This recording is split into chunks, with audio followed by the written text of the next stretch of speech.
안녕하세요. 수흥민 더 레이맨과 함께하는 나무위키 랜덤 읽기 시간이 찾아왔습니다. 네, 여러분 한 주 동안 또 잘 지내셨죠? 저는 아주 알차게 하루하루를 보내고 있습니다. 자, 오늘의 나무위키 랜덤 읽기 바로 시작해 보도록 하겠습니다. 나무위키야, 오늘은 어떤 페이지를 보여줄 거니?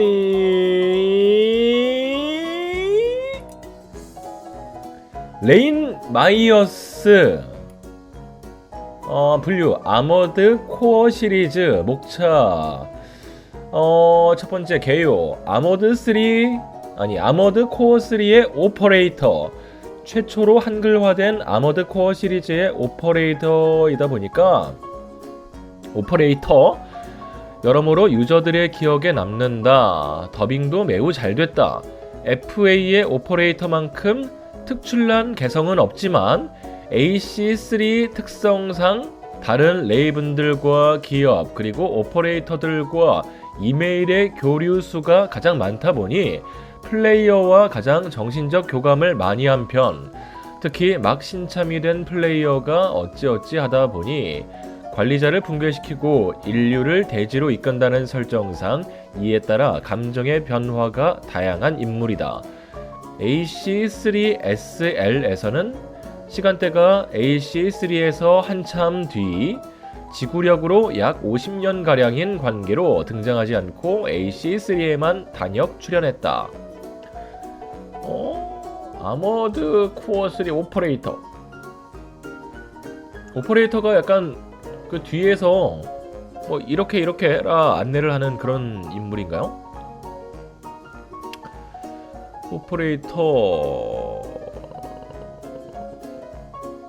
오퍼레이터를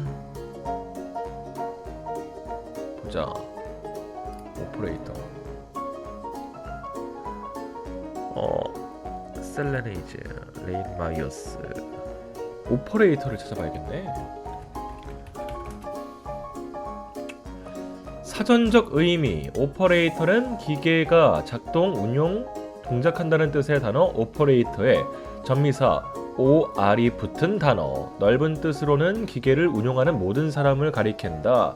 좀 더 협의적인 의미로는 유선 교환원, 무선 통신사, 컴퓨터 조작자를 말한다. 아, 그렇군요. 기계를 운영하는 모든 사람을 말하는 거구나. 근대에서의 오퍼레이터. 현대전에서 첨단 기계의 발달이 전쟁에 커다란 영향을 미치게 되었고 무기뿐만 아니라 전장 상황을 통제하기 위해서도 통신 시설과 컴퓨터를 갖춘 상황실이 등장했고 상황실 이런 것들을 전문적으로 다루는 병력 또한 필요하게 되었다. 전문 기술의 운영 난이도에 따라 사병부터 장교까지 다양하다. 사병, 상황병, 작전에 관련된 여러 보고를 받아서 정리하여 장교에게 전달한다.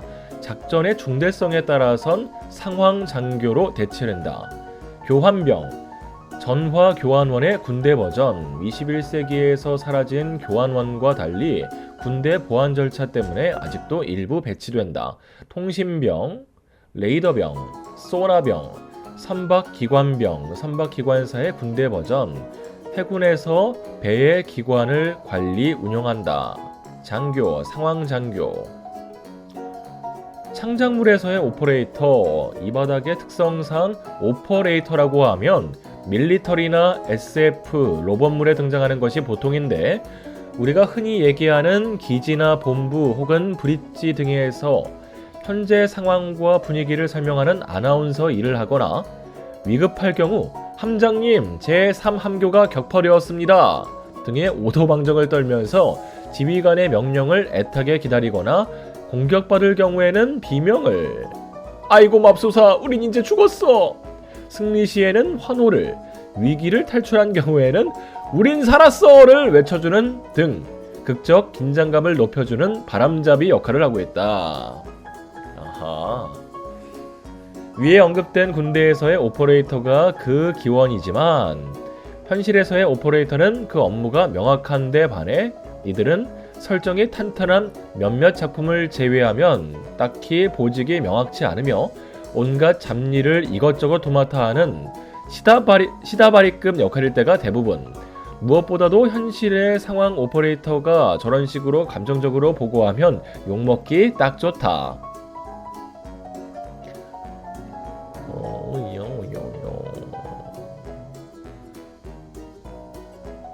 오케이. 그렇군요. 에이리야 롱맨에서 아이고 네, 뒤에서 이제 어디로 가? 어디에 무슨 뭐 장애물이 있어? 그걸 돌파해 막 그런 현재 상황이나 대처 방법이나 이런 걸 안내해주는 그런 보직을 오퍼레이터라고 부르는 것 같습니다. 자, 지금 한 6분가량 됐는데 하나 더 읽어볼까요? 자, 나무위키야 오늘은 어떤 페이지를 보여줄 거니는 아까 했고 잠깐만 기다려봐. 뒤로 가서 여기서 파생돼서 읽어봐도 괜찮을 것 같아요. 아머드 코어 3. 그 세계에는 하늘이 없었다. 캐치프레이즈. 게임이군요. 아머드 코어. 들어본 것 같아. 플레이스테이션 2에서의 게임이고 발매는 2002년 4월 4일. 우리나라는 2002년 8월 29일에 했습니다. 제작사 From Software, 플랫폼 플레이스테이션 2, 장르 메카닉 커스터마이즈 액션. 이거 한번 클릭해 볼까요? 메카닉으로 넘어갔구나. 오케이. 기계에 자기 멋대로 커스터마이징 해가지고 싸우는 그런 게임인 것 같습니다. 자, 영상 한번 볼까요? 아머드 코어 3 인트로 짤막짤막하게 볼게요.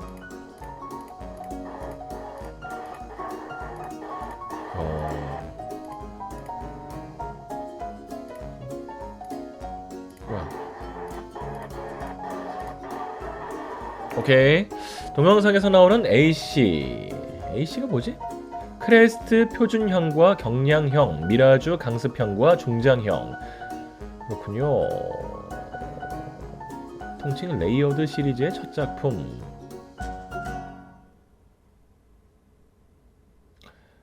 단박에 플레이스테이션 2의 인기 게임으로 자리 잡았다. 하드웨어가 플스3로 넘어간 후로도 아머드 코어의 입문작으로 추천받아온 작품이다. 그리고 SL, NX, NB, FF, LR 등 가장 많은 하위 시리즈를 가졌고 이 시리즈들을 잇는 세계관인 통칭 레이어드 세계관의 시작인 시리즈이기도 하다. 스토리에서의 인류의 가능성을 부정하는 기계들과 맞서는 이야기였던 전작들과는 달리 이 작품을 계기로 인간의 가능성을 긍정적으로 생각하는 방향으로 전환되었다. 시리즈 자체의 세계관들이 워낙 시궁창이라 이후로도 게임 내에서는 그야말로 적들이 넘쳐나지만 결국 인간은 계속 살아남아 나아가는 모습을 보여주며 게다가 재미있게도 인간이 아닌 기계들이 인간의 가능성을 믿는 상황이 나온다. 게다가 별개의 세계관이지만 이미 망하기 일보 직전인 세계에서 인류의 천적이 나타난 이후로도 인류는 어떻게든 살아남는다.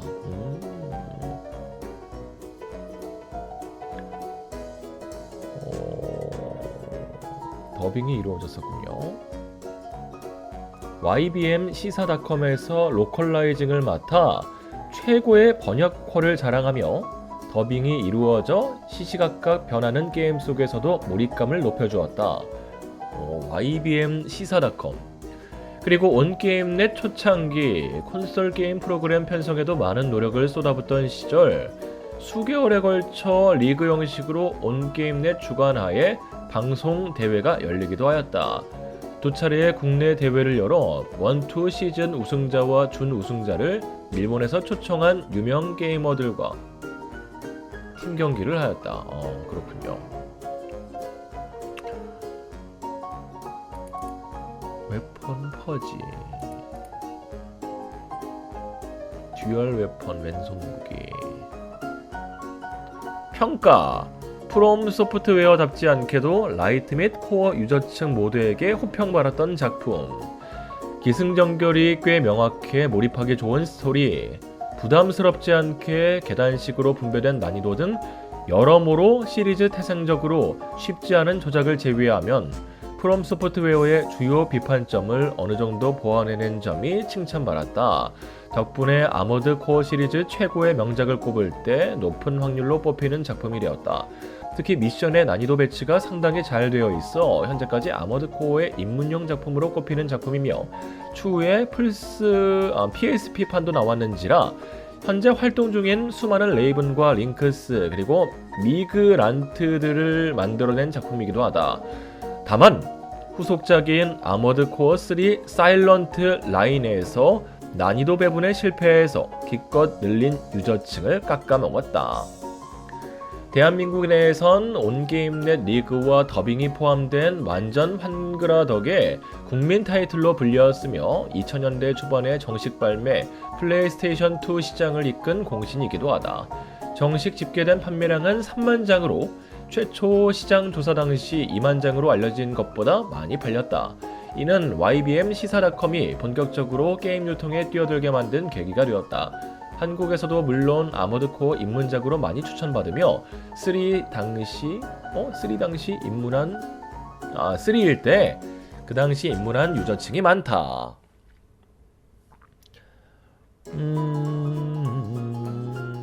PSP용 작품이라든 이런 작품이 있고 등장 세력, 설정, 공략 이런 거 읽어보시면 좋을 것 같고요. 궁금한 게 또 생겼습니다. YBM 시사닷컴이 뭔지 좀 읽어볼게요. YBM 음반, 서적, 학원 등의 사업을 하고 있는 YBM 시사영어사 계열의 온라인 어학교육 기업. YBM 이거 상장되어 있는 기업 아닌가요? 2016년 3월 사명을 YBM 시사닷컴에서 YBM넷으로 변경했다. YBM은 창업주 민영빈의 이니셜에서 따온 단어이다. 대부분 이름만 듣고는 강남역 종로 등지에 있는 영어학원이라고 속단하고 이 회사에 근무하는 직원을 모두 학원 강사 또는 학원 알바로 오해하는 경우가 자주 있으나 엄연한 주식회사이다. 그렇죠. 물론 산하에 어학원이 있긴 하다. 성인 외국어 교육의 경우 YBM 어학원이 맡으며 영어에서 초등학생 교육은 ECC에서 담당했다. 다만 ECC는 과거에는 영어 유치원과 어학원을 겸했으나 현재는 영어 유치원으로만 운영 중이라 연령 범위가 많이 축소되었고 지점 수도 많이 줄어들었다. 토픽 응시자에게는 국내 토익 주관사, 엄밀히 말하면 재단법인 국제교류진흥회이자 토익 접수 대행사로 널리 알려져 있다. 또한 토익 기출문제집을 출판하는 유일한 기업이기도 하다. 토익 기출문제집을 출판하는 유일한 기업. YBM 시사닷컴이라는 전 사명에서 짐작할 수 있듯이 YBM이 출판하는 영어 교과서를 지칭할 때 YBM 대신 시사라고 부르는 경우가 꽤 있다. 시사닷컴. 모스 한국시험도 이 기업에서 주관한다. 대표 캐릭터 마조앤세디로 유명한 정철현이 이소룡을 모티브로 디자인한 캐릭터로 본래 YBM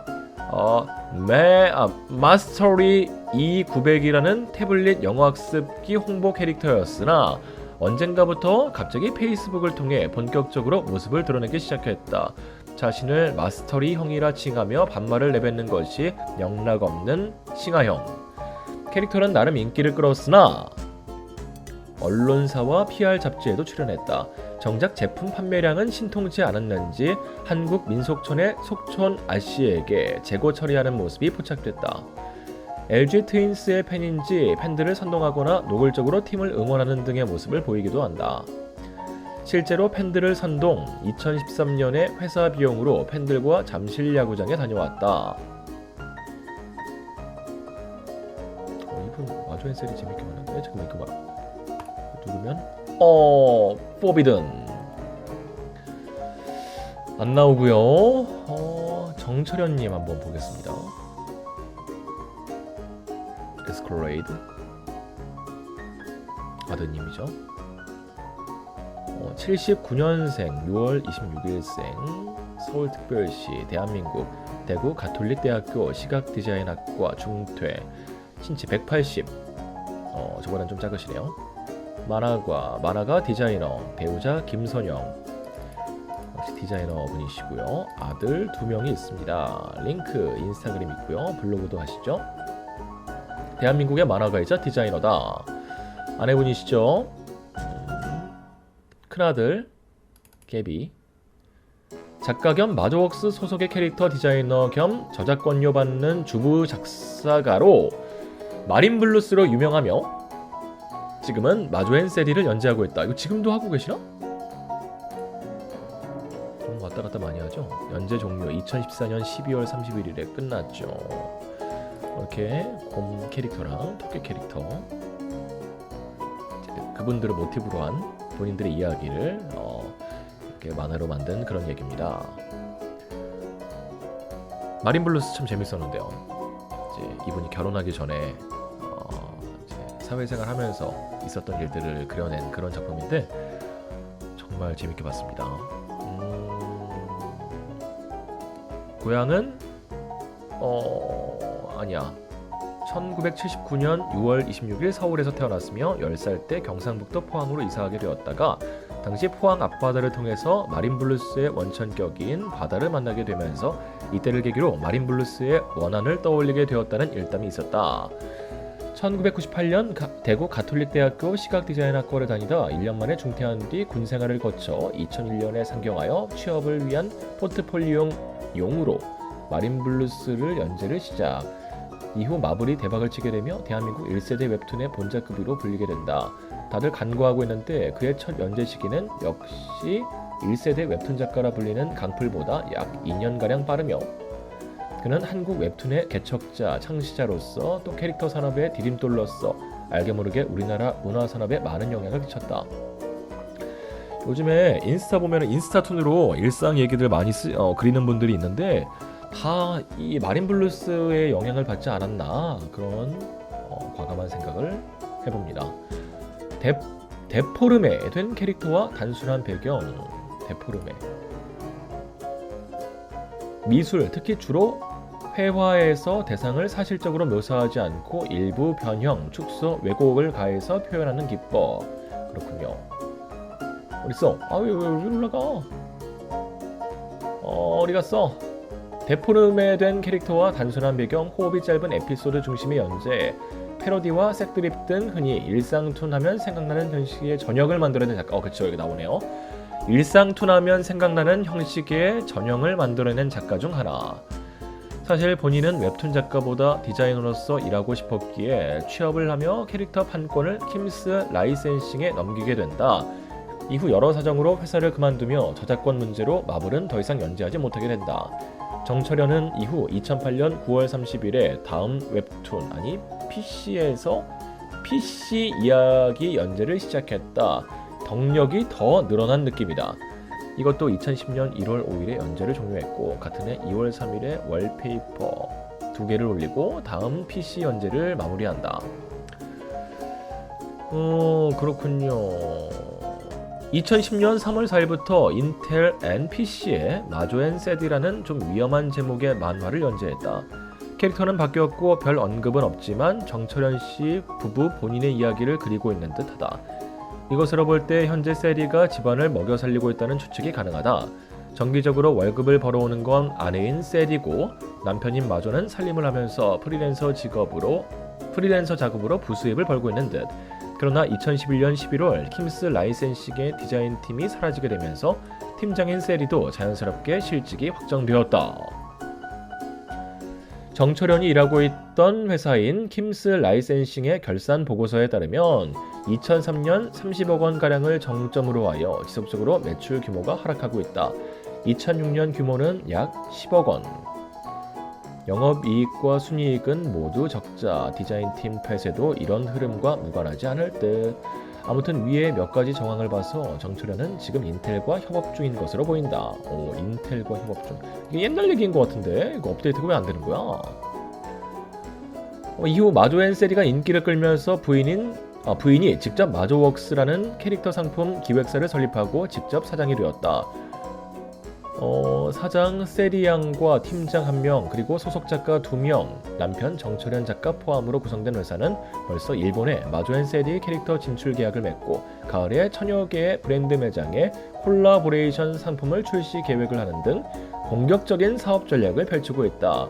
마조웍스 역시 캐릭터 사업이 주력인 듯 독자들의 의견은 비교적 호의적인 편. 2014년에 마조앤셀이 연재를 종료하고 2015년에 마조웍스를 옐로 모바일에 매각했다. 옐로 모바일에 마조웍스를 매각하면서 마조앤셀이 카페 또한 다른 주인으로 바뀌었다? 그렇게 열심히 만드시더니? 매각 이후 살림살이가 더 나아진 정철현은 육아와 가정에 더 충실하기 위해 인천 송도로 이사를 가고 자신의 아들을 사진을 올리면서 근황을 남겼었는데 2017년 7월 9일 첫째 아들의 자폐 성향이 있다는 소식과 둘째 아들이 건강하게 자라고 있다는 소식을 올리면서 활동을 잠시 중단했다. 2020년 1월 1일 드디어 간단한 근황과 새로 다니게 된 회사에서 부정기 연재로 냐오 앤 앙으로 돌아왔으며 마조앤 세디 이야기도 간간히 업데이트되고 있다. 특징, 만화 스타일은 여러 의인화나 본인의 생각을 덧붙여 투덜거리듯 일상생활을 풀어놓는 것이 특징. 본인은 정치와 풍자에도 관심이 있는 듯하며 여러가지 드립에 능하다. 특히 그의 색드립은 최정상급, 너무 과하지 않을 정도로 살짝 녹아들어있다. 만화를 보다 보면 작가의 노련함이 잘 드러난다. SD 캐릭터 중심이기에 티가 잘 나지는 않지만 그림 실력이 매우 뛰어나다. 웹툰의 태동 이후 전통적인 의미의 작화 실력, 인치의 비례나 대생 등이 덜 중요해진 데 비해 생활툰의 창시자답게 그리고 캐릭터 디자이너답게 캐릭터가 어떤 각도로 몸을 틀어도 작품이 일어나지 않는 깔끔한 펜터치와 대생력이 특징. 그리고 특유의 그림체로 하나하나 공들여서 그린 배경 역시 특징이다. 그림이 진짜 배경이 정말 기가 막혀요. 제가 한번 따라서 그려보려고 했는데 엄청 디테일하고 섬세하고 색깔들 그 조합들이 정말 기가 막힌 느낌이었습니다. 처음에 말린 블루스로 시작하셨고요. PC 이야기, 인텔에서 PC 이야기를 연재하셨고 그 다음에 마조앤세디 아마 블로그에서 하셨나? 이것도 여기서 하셨나? 잠깐만. 아무튼 중요한 건 아니고요. 파파도 직접 거의 본인과 아드님 모습들 그렸군요. 그 다음에 냐오앙이 이렇게 넘어오게 됐습니다.